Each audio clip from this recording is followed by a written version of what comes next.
এখন সকাল মনে হয় এই বিষয়টা বোঝানোর জন্য সবথেকে কার্যকরী একটি সময়। বর্তমান সময়ে পৃথিবীতে অনেক তথ্য রয়েছে। আমরা জানি যে সকালে উঠে কি করতে হবে, রাত্রে ঘুমানোর আগে কি করতে হবে, কোন বিষয়গুলো মানলে আমরা দ্রুত সফল হব। কিন্তু এই তথ্যগুলো আমরা আমাদের জীবনে কাজে লাগাতে পারি না। তার প্রধান কারণ হচ্ছে যে তথ্যগুলো আমরা পাচ্ছি তার বেশিরভাগ অংশই হচ্ছে অকার্যকর তথ্য। আমরা এটা আরো একটা এক্সাম্পলের সাথে বুঝি। আমরা যখন কোনো কিছু জানি না এবং নিজের বাস্তব জীবনে অ্যাপ্লাই করি না, কিন্তু আমরা এই বিষয়ে সামান্য জেনে জ্ঞান ছাড়তে থাকি, এটা খুবই ভয়ানক। আমরা একজন পলিটিশিয়ান সম্পর্কে এটা বুঝতে পারি একটা এক্সাম্পলের সাথে।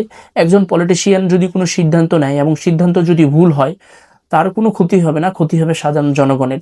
একজন অর্থনীতিবিদ যদি একটা ভুল সিদ্ধান্ত নেয়, তার ক্ষতি না হলেও যারা তার অর্থনীতি মেনে ইনভেস্ট করেছে তাদের কিন্তু ক্ষতি হবে। তো সেই ক্ষেত্রে আমরা যখন কোনো ইনফরমেশন নিব, আমরা কোনো তথ্য নিচ্ছি, আমাদের ভেবে চিন্তে নেওয়া উচিত যে সেখানে তাদের দায়বদ্ধতা রয়েছে কিনা। দায়বদ্ধতা সম্পর্কে বোঝা উচিত। আমরা একটু এক্সাম্পলের সাথে বুঝি। একজন প্লেন চালক এক গন্তব্য থেকে আরেক গন্তব্যে প্লেন নিয়ে যাচ্ছে। তো সেই ক্ষেত্রে কিন্তু সেখানে তার দায়বদ্ধতা রয়েছে।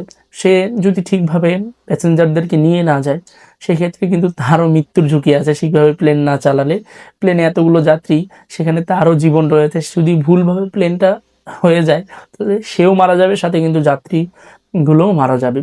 এবং একজন ভালো ব্যবসায়ী দিয়েও আমি এক্সাম্পল বুঝতে পারি। একজন ভালো ব্যবসায়ী সেখানে সেখানে যদি তার দায়বদ্ধতা থাকে, অবশ্যই সে চেষ্টা করবে ভালো গুণগত মানসম্পন্ন প্রোডাক্ট দেওয়ার জন্য। কারণ সে যদি গুণগত মানসম্পন্ন প্রোডাক্ট আপনাকে না দেয়, তাহলে তার ব্যবসা বন্ধ হয়ে যেতে পারে, সেখানে আইনি জটিলতা হতে পারে। তো সেই ক্ষেত্রে আপনাকে যখন কেউ পরামর্শ দিচ্ছে, তার সেখানে দায়বদ্ধতা রয়েছে কিনা।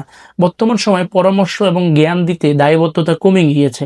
কারণ এই অনলাইনের যুগে এসে, ধরুন সোশ্যাল মিডিয়ায় কে কাকে খুঁজে পাবে। আমি আসলাম, দু একটা লেকচার দিলাম, কিছু টাকা নিলাম, চলে গেলাম, আমার কোনো দায়বদ্ধতা নেই। এতে করে কিন্তু ক্ষতি হচ্ছে। এই দায়বদ্ধতার সিস্টেমটা যদি চালু হয় এবং সবাই যদি নিজের জায়গাতে দায়বদ্ধতাটা রাখে, তাহলে অটোমেটিকলি অযোগ্য লোকরা কিন্তু ঝরে পড়ে যাবে। কারণ দায়বদ্ধতাটা এমন একটা জিনিস। তো আমরা বুঝতে পারলাম দুইটা বিষয়। প্রথমে হচ্ছে আমাদের যদি ইনফরমেশন নেওয়া হয়, নিতে হয় বা দেওয়ার হয়, তাহলে আমরা নিজেরা অ্যাপ্লাই করব প্রথমত আগে, তারপর অন্যজনকে ইনফরমেশন দিব। এবং নেওয়ার ক্ষেত্রেও আমরা দেখব যে যারা আমাকে ইনফরমেশনটা দিচ্ছে সেখানে তার দায়বদ্ধতা আছে কি না, এবং আমি যে ইনফরমেশনটা যার কাছ থেকে গ্রহণ করছি, সে এই বিষয়গুলো নিজের বাস্তব জীবনে অ্যাপ্লাই করেছে কিনা। এই দুটো বিষয় আপনাকে সঠিক তথ্য নিতে, নিজের জীবনকে আরো সুন্দরভাবে ব্যবহার করতে কাজে লাগবে। আপনি করতে পারেন। এখন থেকে কোনো তথ্য নিতে হলে, কোনো কিছু দেখতে হলে অবশ্যই আগে ভালোভাবে জাস্টিফাই করুন, দেখুন, জানুন যে সেখানে তার দায়বদ্ধতা আছে কিনা। না হলে সেটা কিন্তু ওই পলিটিশিয়ানের মতো হয়ে যাবে যে উপদেশ দিবে, উপদেশ ভুল হলে সে তো সেফ হয়ে যাবে, কিন্তু আপনাকে সাফার করতে হবে। আশা করি বিষয়টি বুঝেছেন।